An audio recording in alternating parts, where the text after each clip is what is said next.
Hello दोस्तों, आज mother day है तो मैं आप लोगों के लिए एक छोटा सा वीडियो लेकर आया हूँ। माँ माँ एक ऐसा शब्द है जिसके लेने मात्र से सारा कष्ट दूर हो जाता है।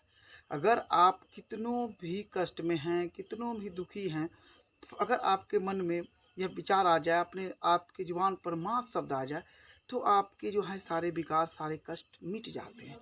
ऐसी माँ शब्द होती है। जानते हैं, हम अक्सर कहते रहते हैं आज के सेल्फिश ज़माने में कि माँ तुम नहीं समझती हो। अरे माँ तो उस दिन भी समझ जाती थी जिस दिन की तुम छोटे थे, जब तुम बोल नहीं पाते। जब तुम रोते थे तो माँ कहती थी कि अरे मेरे बेटे को, मेरे लाल को भूख लग गया है, चलो दूध पिला देते हैं। अगर तुम रोते थे तो माँ कहते थे बच्चा को पेट में दर्द हो गया, ये चीज़ जो हम खाए इसलिए हो गया, फलना चीज़ नहीं खाना, वो नहीं खाना, वो छोड़ना। सारा चीज़ छोड़ करके एक सादा जीवन जीती थी, सादा भोजन करती। माँ वो माँ है, उसका नाम माँ है।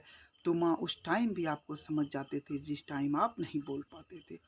एक बार आप तो आप बोल सकते हैं।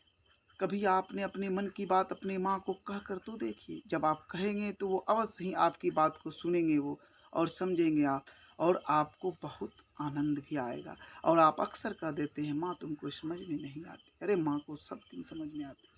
जानते हैं कि अगर आप कहीं से आ रहे हैं, सोचिए आप घर में से बाहर हैं और आ रहे हैं दिन में 12 बजे, बारिश होने लगे, तो क्या होता है जब आप घर पहुंचते हैं तो आपकी पत्नी, आपके बच्चे, आपके बेटी क्या कहते हैं कि अरे पापा आप बाहर रुक क्यों नहीं गए, वहाँ घर नहीं था।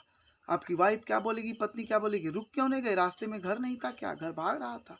लेकिन वहीं पर अगर माँ रहेगी तो माँ बोलेगी अरे भगवान थोड़ा देर पानी को रोक नहीं सकते थे, मेरा बेटा घर आ जाता तो पढ़ता। तो यही माँ और पत्नी सगे संबंधी में अंतर होता है। माँ का बराबरी कोई नहीं कर सकता। माँ ही सर्वोपरि है। माँ से बढ़कर कोई नहीं है। आप माँ पैसे के बल पर आप सब कुछ खरीद सकते हैं, लेकिन माँ को नहीं खरीद सकते।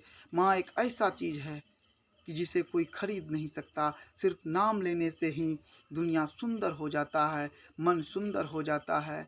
अपनी माँ से कभी दूर ना हो, माँ की सेवा करें। धन्यवाद।